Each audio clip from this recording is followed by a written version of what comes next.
to Ashland?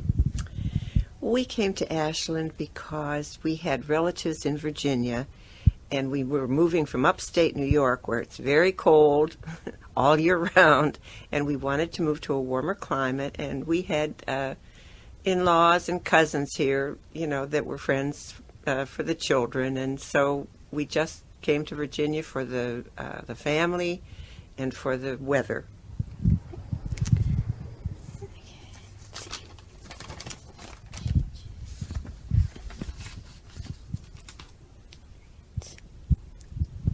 Do you have any interesting stories from your relatives about Ashland? Well, actually, probably the most interesting story is that when we decided to move here and bought a house here, the man who sold us the house said, the one thing that Ashland needs is a bookstore. And so I was looking for a place to start a bookstore and thought that was something that I really wanted to do at that stage of my life. And so we found a nice little place that he, knew was available for rent, and we started a bookstore. Ingram Book Company has what they call a Rosie, which is a opening store inventory. We ordered all those books, and our kids all got on the computer with us and said, "Oh, Mom, this is a good one, that's a good one," and so we got our first inventory, and we started our bookstore. And that was actually an anniversary because it was 25 years ago. Okay.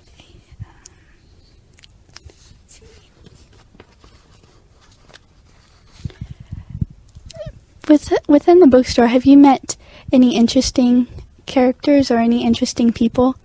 Oh, yeah, we really have. And I always said that it was a good way to move to a new town because you meet all the nicest people in a bookstore. And a lot of the friends from the bookstore are no longer with us, actually. Some of the very best. Booty Tucker used to stop in almost every day, and he was really Mr. Ashland, and he knew all the history. He would tell me about it. At the same time we opened the bookstore, they published the Old Homes book, and lots of people who were interested in the history of the old houses came to our store to pick up the book. Lois Wingfield would sit and talk with us for hours about the history, and I found it very interesting because history is one of my favorite subjects, and just incredible people that would come in. There was one young fella who was named Roger, who lived at the home, for dependent children. And he used to have a different outfit for every day. He would be a fireman one day, he would be a policeman another day, he would be a cowboy, and he would come down to town, and everybody just loved to see him, see what he was going to be that day. And the people of the town were so good, they just accepted all the kids that lived at the home and watched over them, made sure they got home safe and sound, and he was one of the special characters.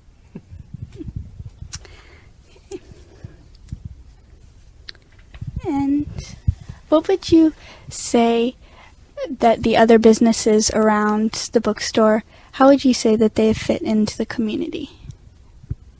Well, they all try to fit in beautifully, and of course Crosses has been here forever, and that's an incredible service to the town of Ashland and surrounds for people because it's one of the few stores that delivers groceries, and everyone who has come has done their best to make a really fine store that would offer things people want. Not all of them have been successful, but they have all, really had in mind the welfare of the people of Ashland.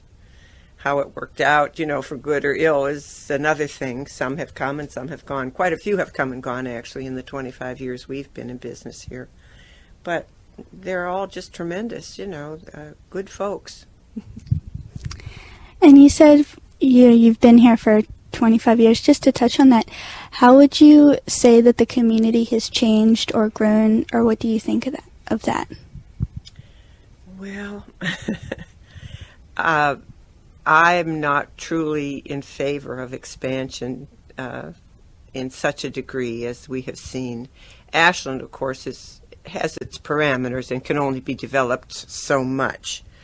But if you go outside the perimeters of Ashland into Hanover, there's just some ruinous development going on as far as I'm concerned.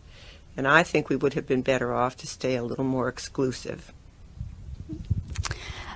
And you said that you weren't in favor of the expansion. What can you tell me about the fight over the Walmart? Well, the fight over the Walmart really was, a non-entity. The people who were fighting against it didn't really have the funds to get an attorney to stop it, to ask for environmental, checks on what was going to happen. And Walmart was coming whether we liked it or not. The fact of the matter is, I now go to Walmart because there are some organic things which we use in our household that are only available at Walmart. I try, whenever possible, to go online and find something that's made in the USA. I don't buy toys there that are made in China, and I try always to find an American-made product before I buy anything at Walmart. But they've got the organic sugar, they've got organic peanut butter, organic green beans I got the other day, and the laundry detergent that I use is free and clear, and it's the only place I can get it. So I'm a customer of Walmart, and I'm kind of glad they're here. I just wish that everybody would try first to buy American-made if it's available. The fight ended up to be nothing because they're here, and what they do, they're doing. And they do it pretty well. Okay. Let's see. How do you feel about having a railroad straight through the center of town? Oh, I feel great about it. Yeah, it's a wonderful part of the character of the town. Has been for many, many years.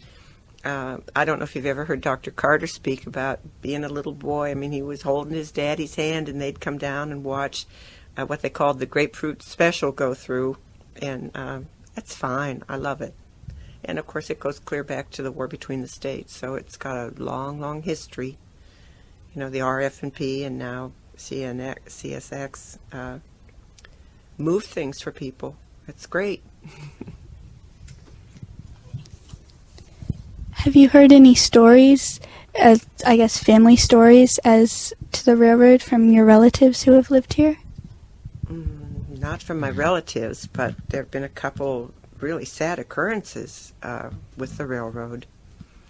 The train was stopped out front one day, and a young fella needed to get to the other side and tried to sneak under the train with very unfortunate results. He lost his legs. And I think there was a young lady from Randolph-Macon who put her hand out, thought she was going to touch a moving train, and was very, very seriously injured. That there are lots of good stories from friends and customers about people who sat on the porch and waved to the train, and in the old days when it was the RF&P, who always knew the schedule and knew a lot of the people who lived and worked in town worked for the railroad or were related to people who did. And there was one lovely lady who wrote a biography of Patrick Henry, which is just incredible. And Noreen Campbell was her name. Her sons and daughter, are in Ashland or have just recently been deceased. But she's been gone probably for 15 or 20 years, I guess. But she would get on the train because she had a pass. Her dad had worked on the railroad for years, and she would get on the RF&P and go down into Richmond and stop at all the places where there were prosperous people and ask them for money to restore Scotchtown, which Patrick Henry's home. And she almost single-handedly got the money to save Scotchtown so that we have it, for historic remembrance. And at the time she did that, it was nearly falling down. There was a man, I think, keeping goats inside of the house. and Noreen Campbell did that on the RF&P, on the train. And would you say that the train is probably what brings the most people through Ashland? I'm not so sure about that. I think most people who come by car. People that use the train are Ashland, residents mostly who use it to go to Washington and points north and south. But I don't think a whole lot of people get off the train to come here. We get a lot of nice shoppers from other places, but they mostly come in their cars. At least as far as I know. I know people stop at the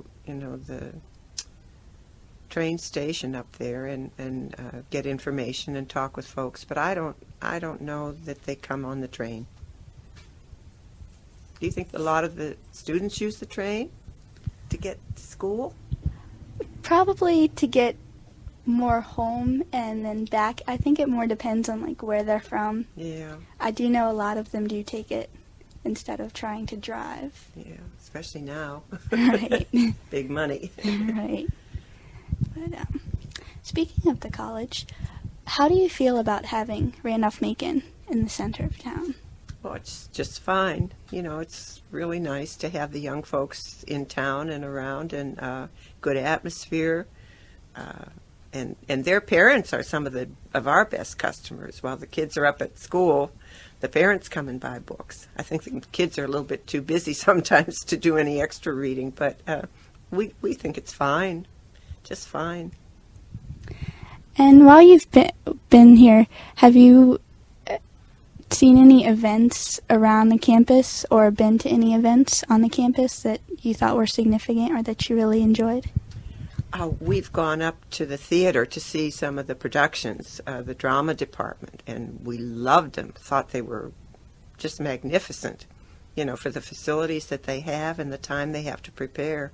They do a wonderful job. And we've, been up there for concerts and things, but they weren't given by the students. They were mostly, by the symphony but the plays were wonderful. And I'm looking forward to more. I'm sure we'll definitely have some. What would you say is probably in the way of the businesses, for the newer businesses, how would you, such as Ashland Coffee and Tea and Suzanne's and Iron Horse, how would you say they have blended in with some of the older businesses that were already here when they came through? Well, the truth of the matter is, Suzanne's opened the same year that we did. She's actually one of the older businesses now, excluding Crosses, which has been here, as we understand, forever. Suzanne's has been here for a good long while, and she was successful from the very first day she opened. Iron Horse, is lovely for people to come. We can recommend a good dinner there for folks that are looking, and Ashland Coffee and Tea is a little bit newer, but I think that many folks have spoken highly of it.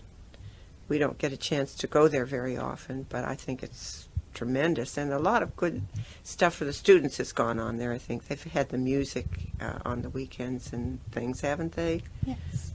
Which is great. We need something for the kids to do in town, so that they're happy here. How would you describe being in a small town such as Ashland, and of course with being in the bookstore? How would you say that you describe that? How would you? Well, as far as the size of the town, it suits me.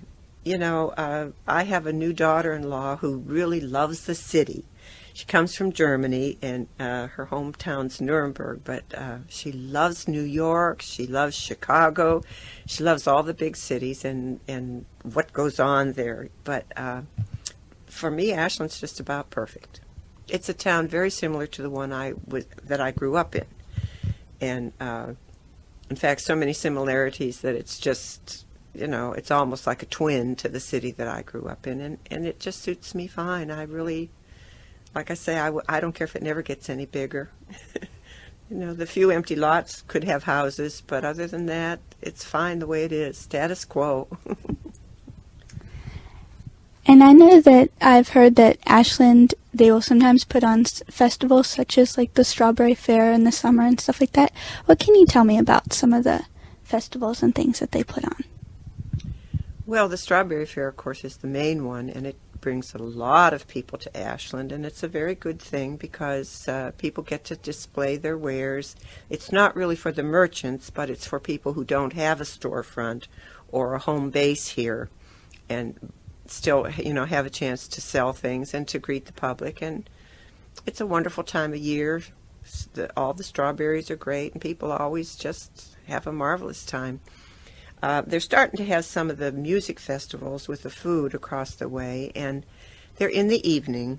And I think they appeal to the younger folks. We think it's fine, and we're very disappointed that O'Sullivan's went out of business because we thought a pub was great in the town too. But the kids like the music, and I think they have good food, and it's great for them. We don't partake in it too much, but they have the railroad run, which is great. On the 4th of July, they have a wonderful celebration in town, and homemade apple pies and contests and music. And a teeny tiny parade, but it's all Ashland. It's great. And Ashland being such a small town and being so close-knit, I guess, in the way of community, how would you say that has helped, the people get to know each other? Well, it's easy to be drawn in because the people are friendly and they're very accepting of newcomers, and they want to make them feel at home. They will, welcome wagon you into everything. The churches are wonderful that way, and the Arts and Activities Center is wonderful that way, offer so many possibilities for people. It's just probably a cut above most towns because they really work at it. They don't want anyone to feel left out, and so they do a tremendous job. And of course, they're lucky because they get good people.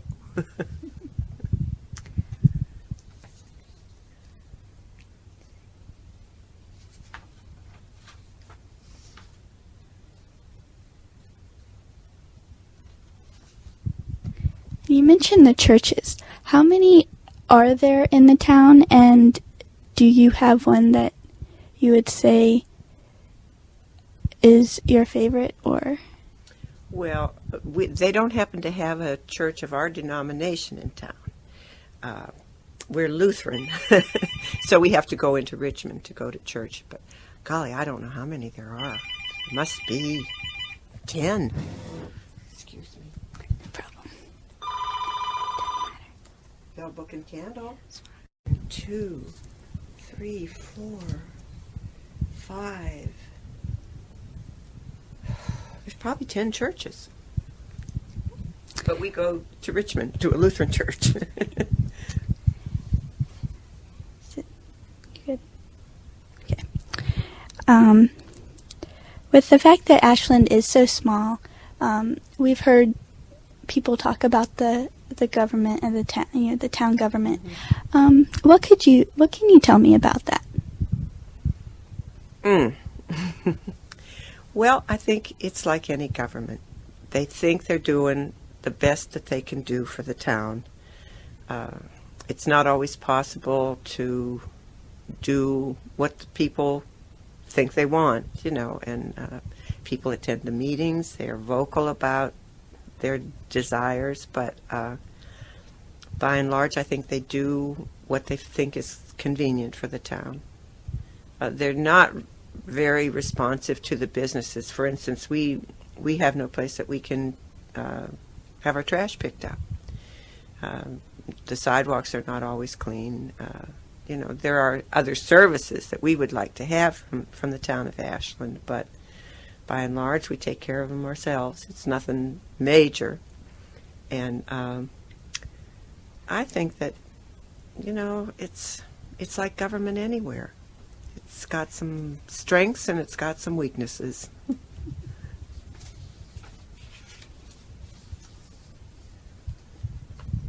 Did you have any family members who were involved in politics, or I guess, close to the government of the town or ever helped out with it? No, we really haven't.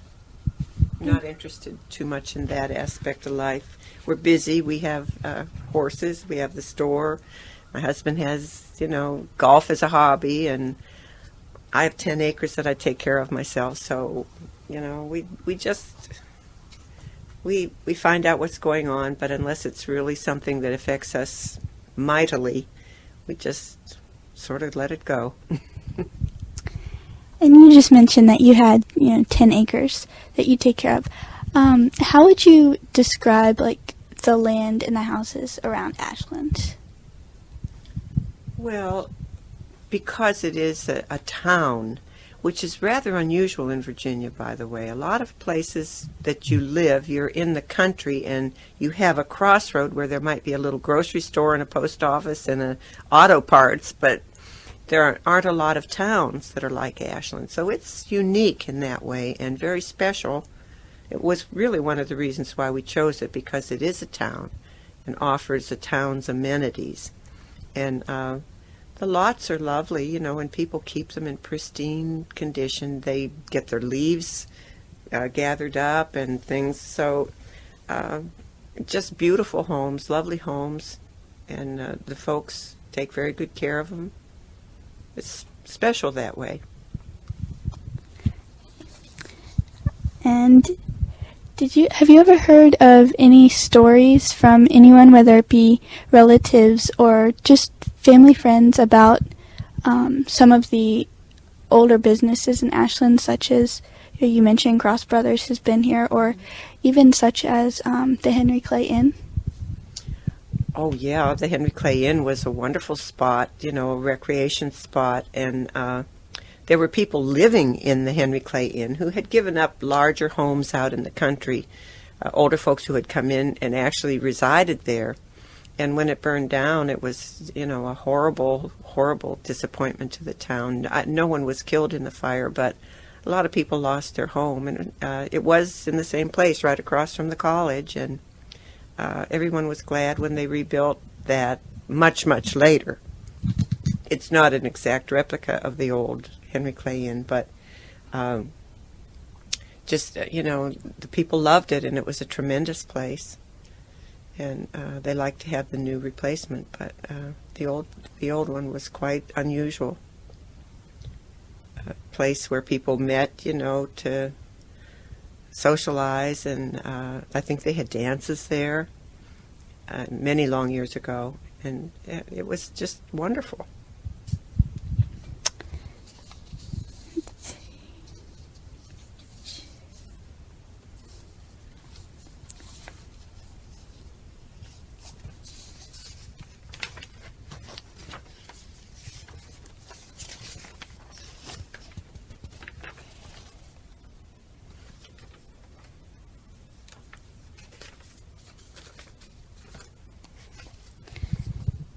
And you mentioned that a little earlier about some of the places that the college kids and just the members of the community like to hang out.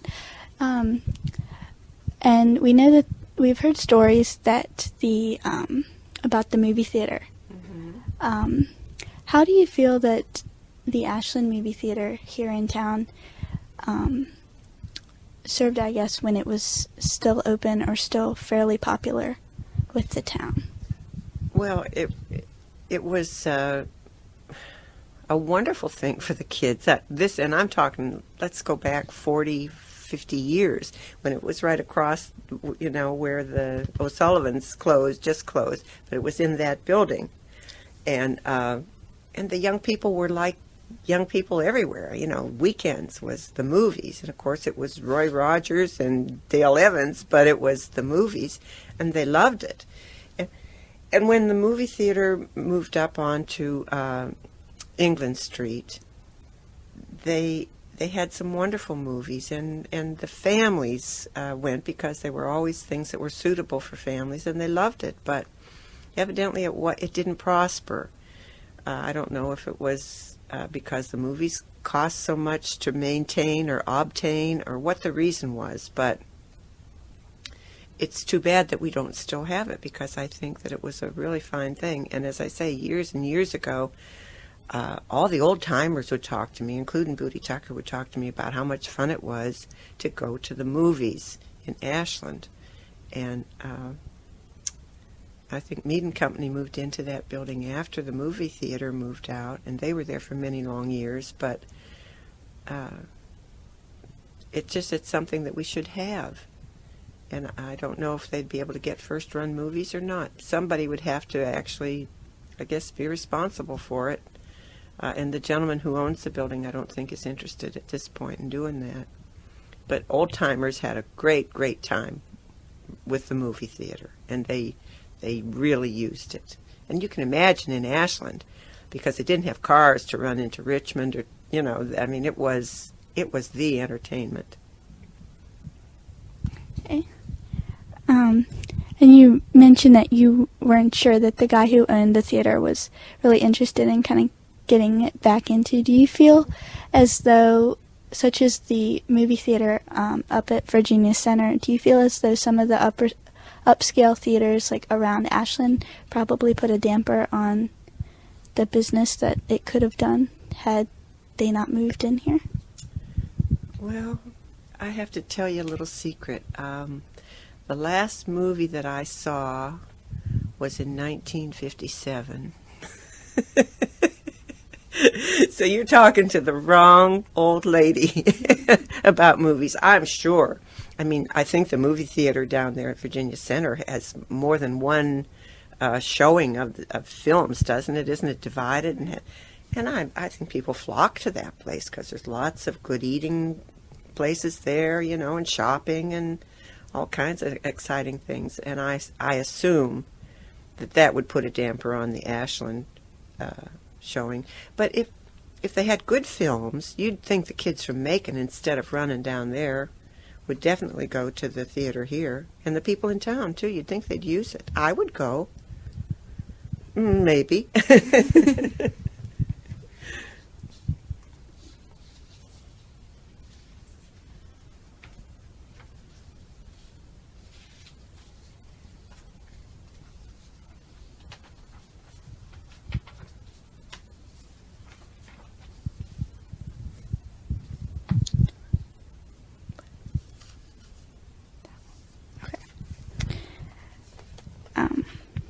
You mentioned that you had relatives here. Did you ever hear any stories from any of your relatives, or did they ever have anyone who fought in the Civil War in your family while they were here? Well, as far as stories, my brother-in-law does a lot of metal detecting and has, of course, found a lot of history in the ground and beautiful things. And we, before we moved to Ashland, we rented a home in Goochland, where he went over the land with the metal detector, and we found a horse brass from a Texas outfit, that had the Lone Star on it, and some bullets from the War Between the States. My own family lived in Virginia at the time of the War Between the States, and my relatives were abolitionists. So the family sort of split up. The one brother who was a preacher went north. The other brother who was not a preacher volunteered in the Southern Forces. And so the family went two separate ways. And so until I came back to Virginia, the family hadn't been in Virginia for about 120 years. But people tell incredible stories. Trying to think. Lois Wickham has a portrait of a relative that was slashed by a Union cavalryman, with a sword. They went into the churches with their horses and broke the pews and destroyed the Bibles. There's one farm out at Hanover Courthouse where they actually took the family pet dog when they left.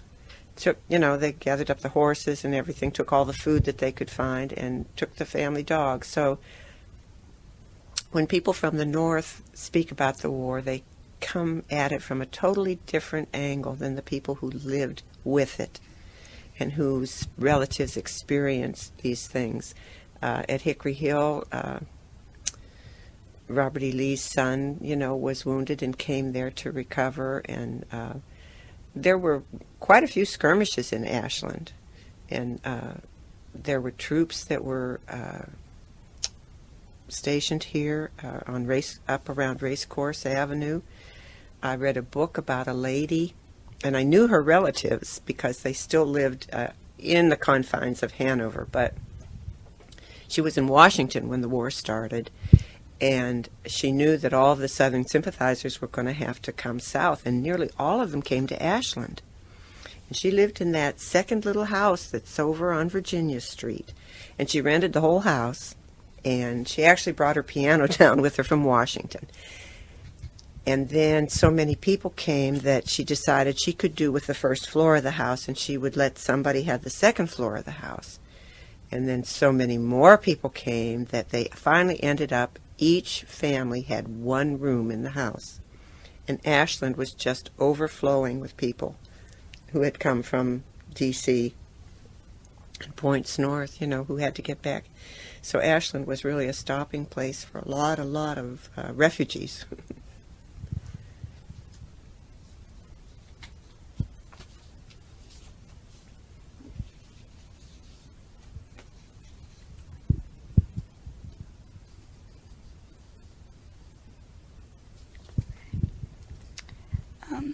Did your family have any stories about from the Reconstruction era of the Civil War, or did you ever hear about any?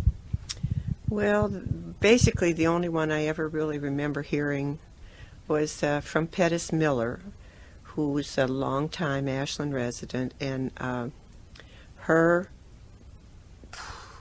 great-grandfather was a Union officer, and when the war between the states was ended, he loved Virginia so much that he came down here and established his home and made a fortune in timber. And that was during Reconstruction. And, of course, she's considered now soul of the South, So, but her great-grandfather was a Yankee and came down. And this happened in a lot of cases, but that's the only one I know of, actually, that was a story from a resident.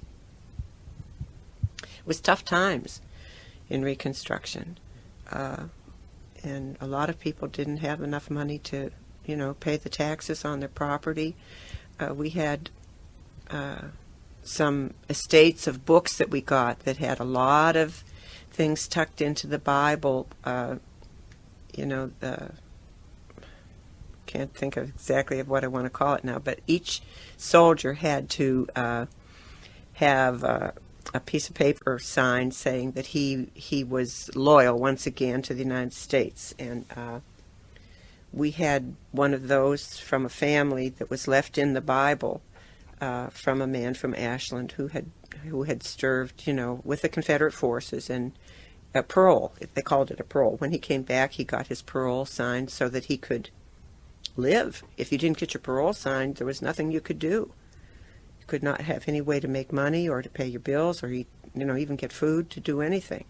And so he got his parole, was able to go to farming again, although it was very difficult. All the fences were down at all the properties around here. They had all been used for firewood or broken down. People in the outskirts out at Hanover Courthouse, I know, had no salt whatsoever, so they went to the smokehouses and actually got salt from that had been accumulated for years and years and years on the floor of the smokehouses, and used that salt because they were so desperate for salt. They had none. So, and that continued into Reconstruction as well. I mean, it was a time for people to be resourceful, and they were. They dug in and made do and got back on their feet, but it was a very tough time. And of course, you mentioned that even back then, everyone pitched in and helped out with such things. Do you feel as though even now that like the community will come together during a hard time that maybe someone is having, or just in the community in general? Do you feel as though they come together? I'm sure that they do. One of the reasons is because most of the people are longtime residents, and friends that we have, will go into a room and they'll have gone to high school with, 3/4 of the people that are there. They're old friends, they're longtime friends, and whenever there's trouble, they're always there to help. Hayden Hopkins had a heart transplant. I think maybe you kids heard about that. And when he came home, the whole town was full of red ribbons, and lots of things were done to make him sure that that everyone was just so glad that he was all right and that he had gotten a new heart, and that wished him well for many, many years to come. Yeah, the town is very good that way. And it might not be the same section that helps, but it will be the neighbors and the friends and the people who work with them, go to school with them. They're very good that way, and I think that's true all over our country. American people are like that. They're hopeful and helpful, and they're really just good, by and large, good people. Willing to, in fact, we're the most generous nation in the world. And so it translates to Ashland, same as everywhere. And just going back to something that you said earlier on in the interview, you said when you moved here that you had your kids with you. Did they attend schools here? Or? They were in college. They actually, our daughter had been, was in law school at the time, and our son had been graduated from Rensselaer up in Troy, New York, and was actually getting his first job in Raleigh, North Carolina. But the kids were grown, and so they never went to school here. Have they come back to the town, or have any I guess memories or opinions about the town? I'm not sure. Our daughter lives here in Ashland, and she works mostly in Richmond. She's a criminal defense attorney, so she has a lot of work to do.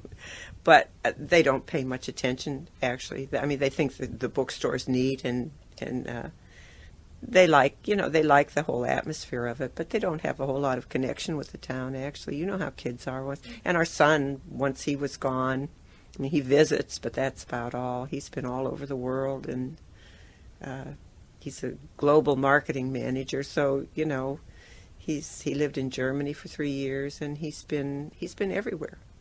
Been to the Middle East and even farther.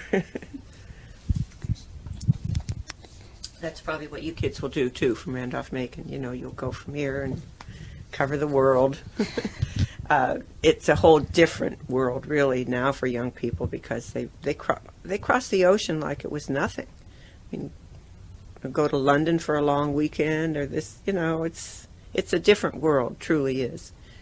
I don't know if anything will happen to change that, but I do expect that you young folks will probably travel the world a lot more than any generation has ever done.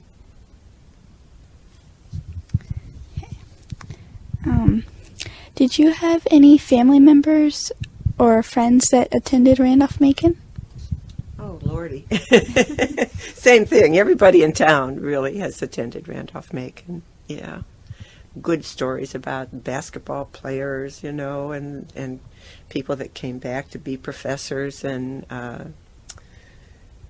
Kathy Bach, who's in charge of the library across the way, was, there are just tons and tons of Randolph-Macon people, and belong to the Ashland Women's Club, and there's really a close association with Randolph-Macon, with the members there. Nearly all either work there. Barclay DuPriest is a member, and who else?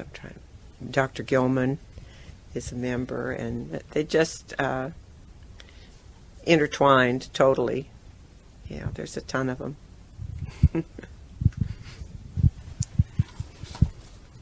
You know, the other thing is that interesting that during the war, they had some servicemen who came here to Randolph-Macon, and I think it was probably just after their induction into the Army, and they came here for training, and quite a few of the ladies in town married those fellows, and they're still here, you know. I know Sarah Wright married Louis, and he had, you know, he had come into Ashland to Randolph-Macon as a serviceman. And Liz Stiles, Joe Stiles was one of those, and he has done an incredible one of those histories for that project that they're doing for the World War II veterans, and talks so beautifully about his service in the war. But he's still here, and of course they own Lux Chevrolet, and they talk about the house that was over just off of Route 1 and 54, where there was a wonderful, excuse me, what do you call it, a mineral spring. And there were tons of mineral springs in Ashland, and it's fun to hear people talk about those, too, about the different places that they went to drink from the mineral springs. But I was wondering if that one is still there. That's something you kids ought to try to find out, because now it's that bank that's on the corner of 54 and number 1 Highway, and then probably the next building, too, would be on part of the land that encompassed the farm. But down in back of the house that was there, which has been moved here to the Railroad Avenue. You knew that house was moved. But anyway, behind that house, when it was there, was a mineral spring. And I just wonder what happened to it, if it's still there, or if you could find it. We'll have to look into that. Yeah, it would be neat to find it and see what it tasted like.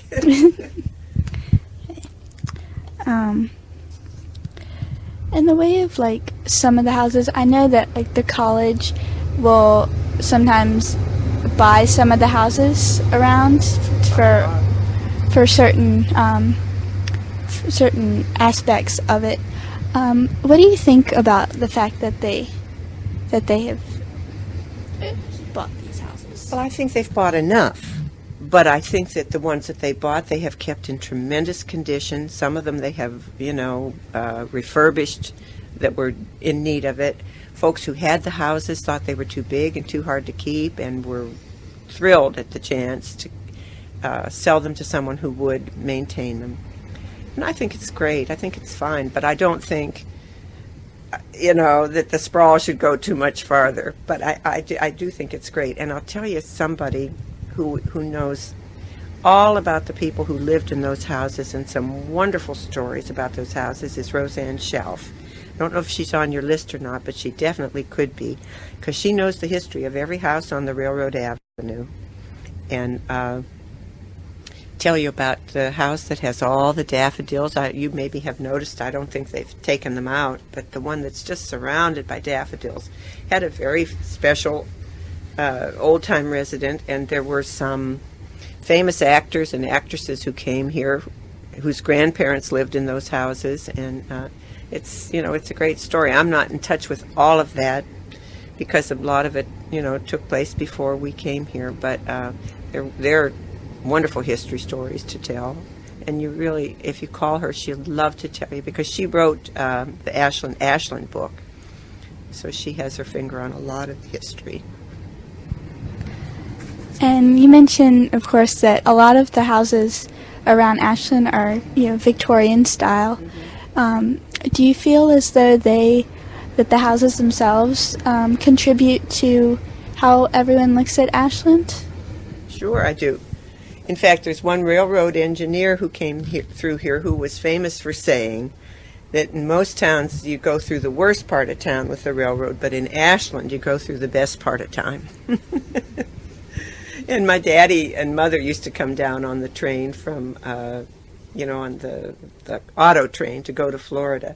And my daddy said people always used to comment on the train about how beautiful Ashland was, how clean and nice, and the houses so pretty. Yeah, we put our best face toward the railroad, I think.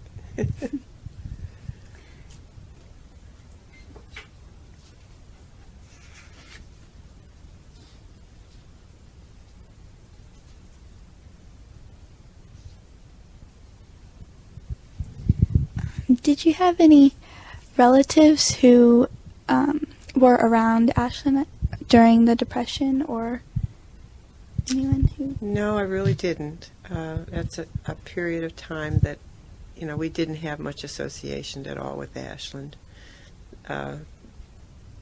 Very, very little connection. I had one cookbook that came in a batch of old books from a house out in the country, and the woman had several pages of recipes for things that they could afford to make, that had eggs in them but no butter, and just some evidence that they really, really had to be careful. And of course that was true everywhere, but Ashland, no, specifically, I don't have much connection with that time period here. I think it was probably universal, although they may have fared better than a lot of places, because most of the old-time residents had found themselves a niche that was prosperous, something that was needed that they provided to the community. And I think that maybe they did a little bit better than people in the cities, and of course, out in the Midwest in the Dust Bowl and on the farms. Speculation.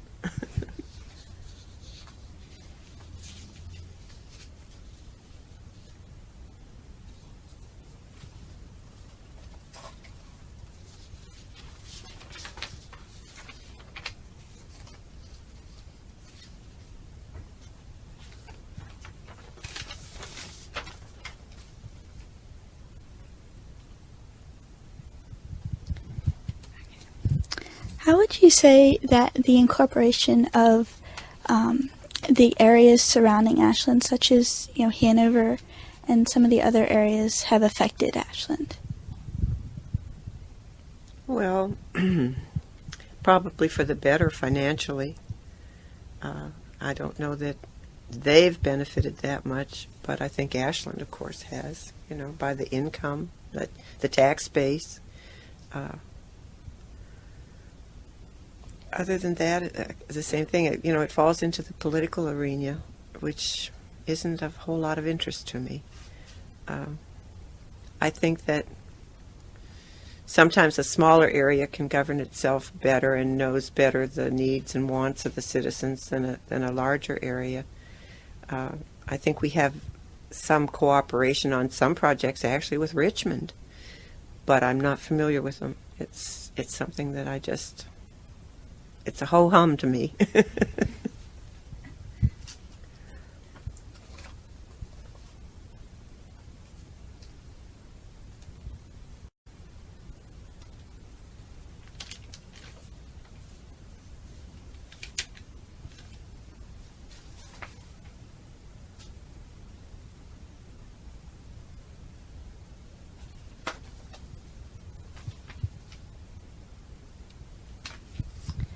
How would you say, I guess, the differences between Ashland, a small town such as Ashland, and the inner city such as Richmond?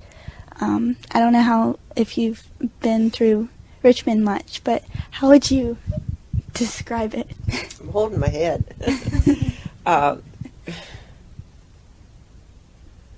The problems with the city of Richmond are enormous, and I think that those people who are responsible for the way things are run are trying very hard to make a difference and to improve them. But I tell you something, it's an uphill battle in Richmond. There's no comparison, none whatsoever. And Ashland and Hanover actually are experiencing some changes in the way things are done because of the development here that approximates what you would find in a city as far as the spacing of houses and facilities and things that are offered. There just isn't any comparison. Richmond is a city in agony. A city that needs a great deal of care and a great deal of thoughtful work and consideration. But Richmond is difficult, very difficult, and I hope that Ashland, won't become like Richmond, because the problems are almost insurmountable.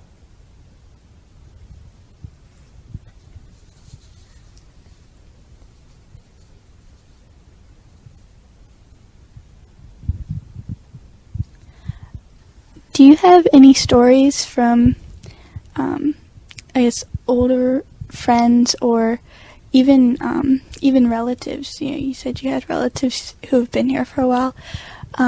We heard in class about how Randolph-Macon, when it was first built, I guess they didn't have some of the facilities that they do now, such as like the commons area, and that.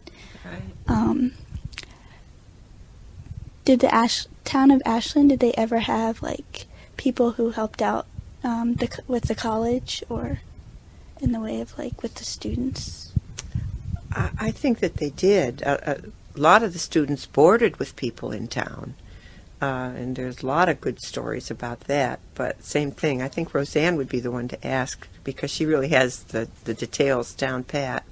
But, they did, yeah. And I know that in Wash Frank Hall they used to have debates, and they had wonderful oratorical groups, and everything about the time was gentler. And, I know that they had dances and things, and that, of course, the girls were delighted to go up and associate with the boys from Randolph-Macon. And I think it's always, in fact, it might have been even a gentler, more supportive relationship in those days than it is now. I don't think that the kids now need the town as much as they did at that time. But I know that the associations were very close, and a lot of the professors opened their homes to students who came, and the students would board with the professors, maintain lifelong relationships.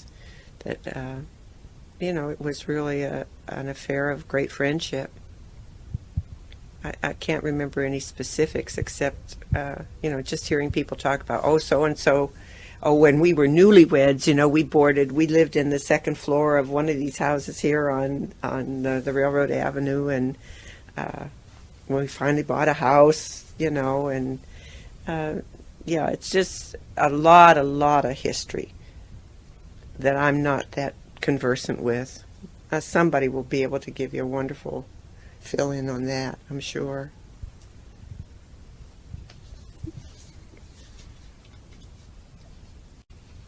There's somebody else. You should talk with Liz Stiles.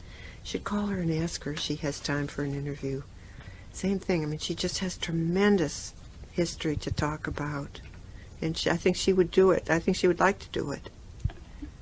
It would be Mrs. Joseph Stiles. She lives out, I guess you'd consider that Gwathmey out there.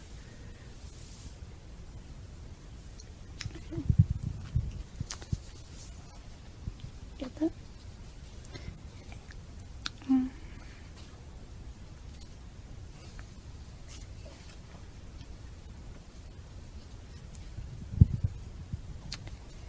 What would you say makes Ashland so special? Well, without a doubt, it's the people.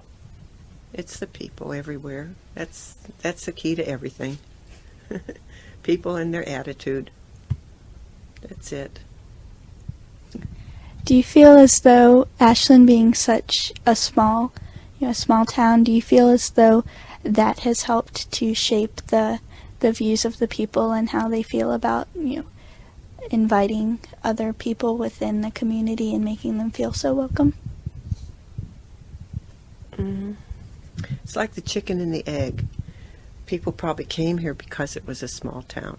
If they were already here, the fact that it is a small town, I'm sure affected the way they think about everything, including newcomers. And the character, of course, is changing. This is a world where people move, and I think a lot of the folks who come in are from other places now. In fact, they call them come-heres, you know. If you weren't born here, you're a come-here. And one lady that I know moved here when her family was 6 weeks old, but she's still considered a come-here. So, you know, and there are times when you could say to yourself, well, you know, everybody comes from somewhere. And there's a lot of small towns in the United States, and so you transfer that feeling to a place. You know, we picked Ashland because it was a small town. My husband was raised in a small town. I was raised in a small town. So here we come to another small town, and so your attitude is, you know, the same across the board, really. I think it definitely does. Ashland, being a small town, affects the way you accept things and people. Also makes you sometimes a little bit stodgy. You want, like I am, you know, I'd like things to stay the way they are. And you mentioned that earlier that you weren't all that big on change. Do you feel as though the town as a whole, I guess, would prefer that Ashland stay small and not branch out? The people that I speak with feel that way. I don't know, you know, if the majority feel that way or not.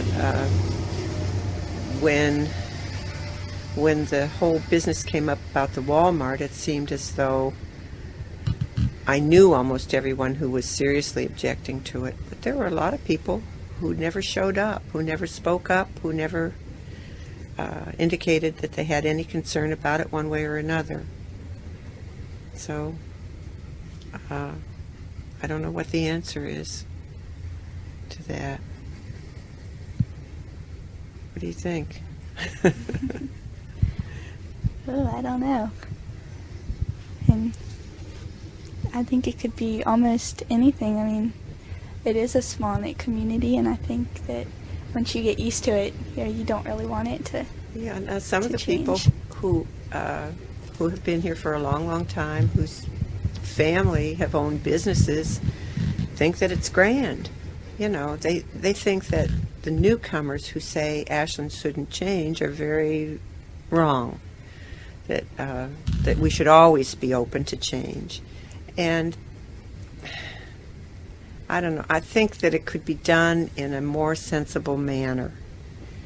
For instance, instead of trying to place something at the corner of number 1 Highway and Old Ash Cake Road, why not go back behind Walmart, which is already basically ruined as far as real estate is concerned, and go over there instead of trying to plant yourself in the middle of a part of town that needs some elbow room. And if I were the boss, that's what I'd make them do. But you know, not everybody is concerned about it. Some people just want the growth to be sensible and controlled. And there's no way to stop it. This is how it's going to be. This is what's going to happen, like it or not. And sometimes it's a very bitter pill, especially if it comes next door to your place. You know, it's the idea of not in my backyard, but when they allow this development, they always say people are entitled to do whatever they want with their own property. What they fail to take into consideration is that they're also doing it to your property, and they're not paying you for it. They're just making, you know, what they want come into fruition, but don't care about the surroundings so much. If we could just be sensible, growth would be fine, I guess.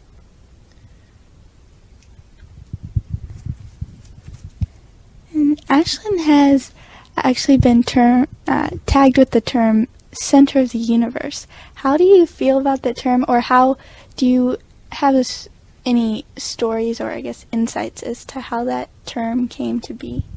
Richard Gillis, who was mayor of Ashland for quite a long time, and the library is named after him, started that term, you know, and it's just in good fun. Just in good fun. I mean, every place you live is the center of the universe, right? We carry the center center of the universe inside of us. So wherever we go, that's it. But Dick Gillis is the one that started that, and he was a well-loved figure in town.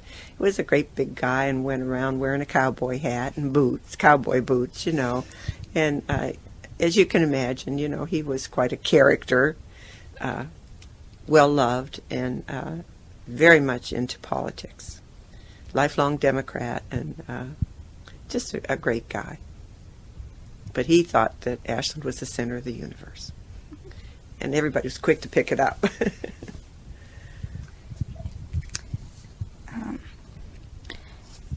And you mentioned that Cross Brothers has been here for quite a while. Do you know of any other, I guess, older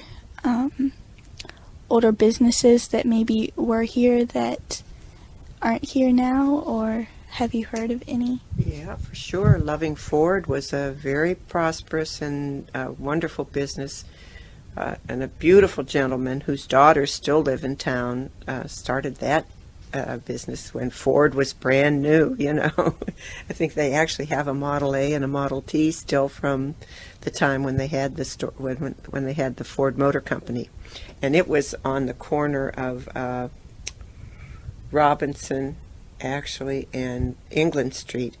The dance studio's in one of their buildings now, and dresser drawers in one of their buildings, and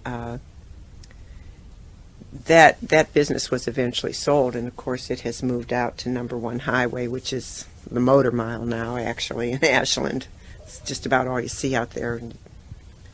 New cars and junk cars and cars of all kinds, but Ashland Ford was one of the places. And I think it started about the same time that Lux Chevrolet started. So this was one of those things where one of the old-time residents found something that was prosperous, took a gamble, and did well with it. When we bought this little building, we had the wall cleaned. There's a brick wall behind this shelf of books here, and there's a advertisement on there for flour. So we know that the building next door was probably a grocery store at one time, but we don't have any record of it. And this was an alleyway, actually.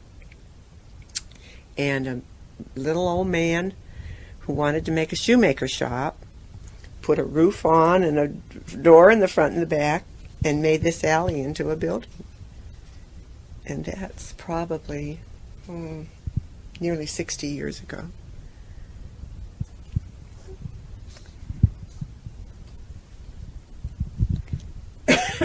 And I know that, being such a small town, did you ever hear of any, I guess, mysteries or things that maybe Ashland is famous for? Yeah, and I can't remember the name of the man, but there was I think it was a deputy that was murdered behind crosses. You have to look into that. I think Roseanne Shelf actually found out who did it, but she's sworn to secrecy. I mean, they never would tell. His granddaughter worked at the library, and I cannot remember his name. But he was killed, and they never did convict anybody of his murder. I think that happened late at night. I think it was back across. I wish I could remember his name, but you'll have to look into that. Other than that, not a lot of things. I think a lot of the things that go on now that are of note happened because of Route 95 going through Ashland, and the police have quite a job to really, as a small town police force, be involved with some of the traffic that goes up and down 95, guns and drugs and things like that, which is really something that, of course, in the past they don't think they faced. But I don't know of any other mysteries. Wish I did.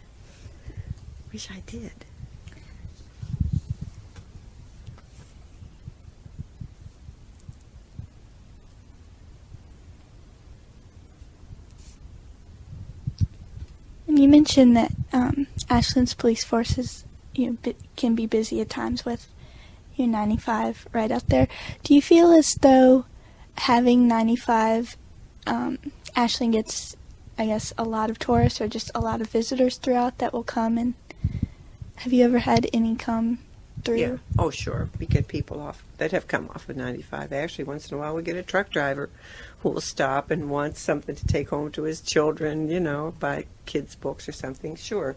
And 95 is actually outgrown itself, but the number one highway was the way to Florida in years gone by. In fact, we actually took the number one highway to Florida when my children were like this. You know, we had a brand new Buick station wagon, and we decided to take a trip. Yeah, 95 is incredible, you know, for the businesses, I'm sure, for the gas stations and Cracker Barrel and all the different places. And the hotels and motels seem to really prosper. I mean, they keep building more, so they must be doing all right. Yeah, it's an amazing thing. I guess one thing that we haven't really touched on is, what would you say you like best about the bookstore and about being around in Ashland?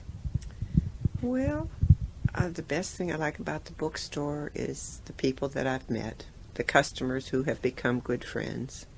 And some of them have been customers since the day we opened the door, so 25 years is a long time. And of course, you go beyond just selling books to somebody. You know, you get to really love folks and appreciate them, learn about them.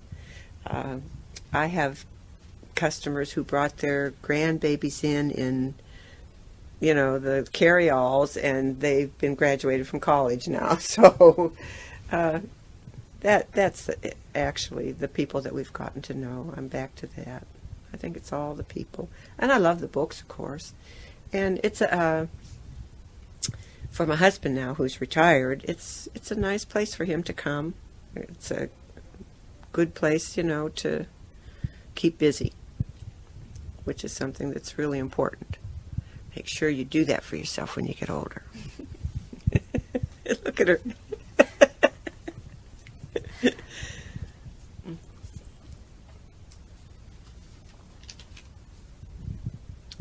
Would you say that Ashland is becoming more, I guess, young in the way of community, or do you still feel as though the community still has some of its older history and, I guess, older residents that have been here for a while? Do you feel as though it's being taken away?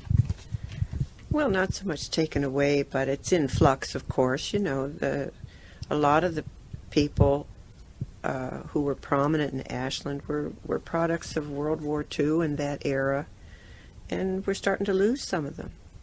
And the young folks who are coming in are just every bit as vital and important to the town as the old folks were.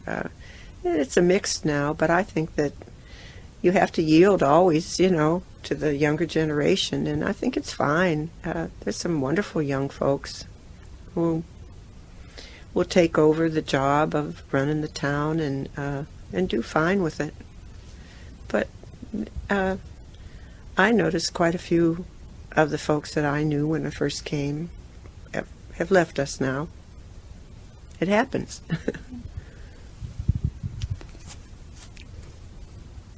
And what can you tell me about Ashland now as opposed to when you first came? How has it changed, or how has, like, the community itself changed?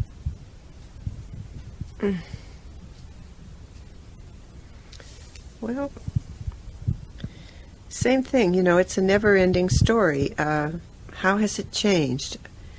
Not so much. I haven't noticed so much change. Different faces, maybe.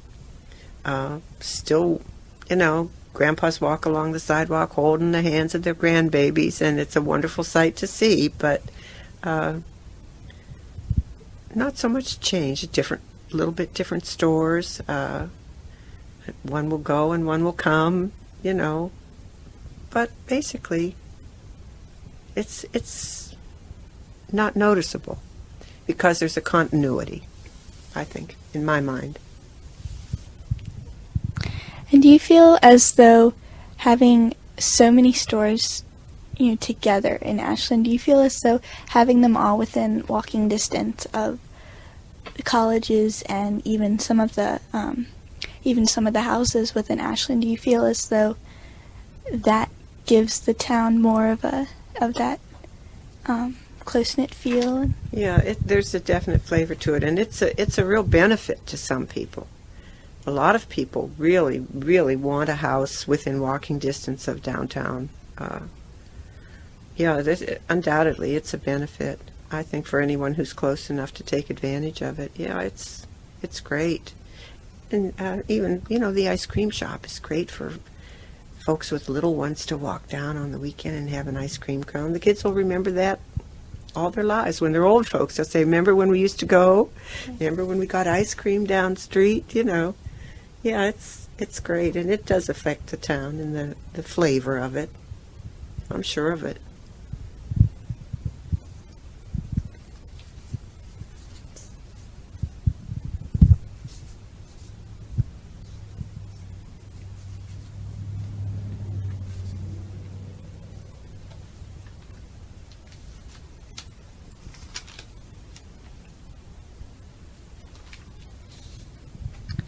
And in the way of, I guess, some of the older history, did you ever hear of any stories of how Ashland was with the Civil War, like when they were divided up, about any segregation or anything such as that? Not really. Not really, because I think, slavery was certainly an evil to the people who were caught up in it, both sides. But in Ashland, the type of work was not the cotton fields, not Mississippi and the deep South. There were a great many of free slaves or free black people in Ashland and in Richmond, a huge number, probably more than were actually considered servants, which is what they called them. But people here were very concerned about them.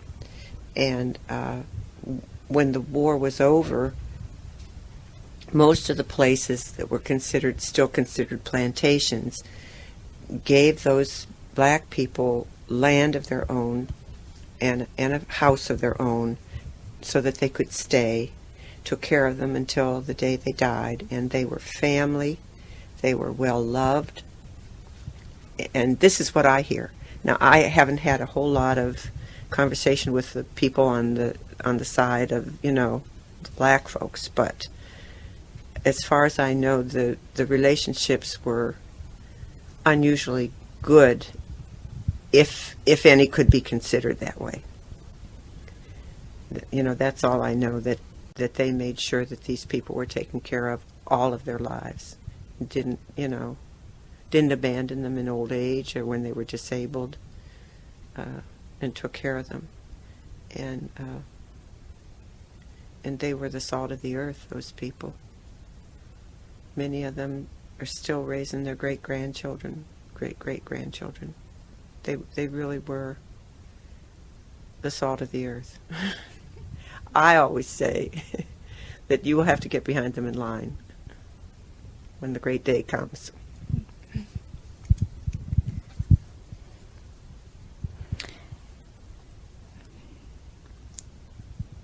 I guess one question, you mentioned that about the Victorian style houses and such like that, and that a lot of people will keep them up and keep them pretty. Do you feel as though having, you mentioned that you have 10 acres, do you feel as though having that land and everything is one thing that makes Ashland unique, that it has all the land and well, you've touched on a very sore spot, because it's disappearing. There was a 150-acre plot next door to my land, and a real estate developer has come in there, and of the 150 acres, the only place you could find to put 24 houses was right on my property line. So to me, nothing will be sacred anymore in the way of land or acreage in Ashland or Hanover. It's a bygone day. And where money's involved, you really don't have any say. So the planning commission and the board of supervisors really don't care. Once you own a piece of property, you're ex post facto. The next guy coming along is the one who's going to be given the consideration. Not a reason in this world why they should have allowed it, because there are plenty of programs where you can deed your land to the Virginia Outdoor Foundation and keep it wild forever. It was wetlands, and they had to go through a lot of trouble to get permission to develop it and put in sewers and chase out all the deer and the antelope, and so that is something that we have lost. It's not in the town of Ashland, actually, just outside the town. More, I guess you would say, Hanover County, but our address is Ashland, and our hearts are broken because of the development.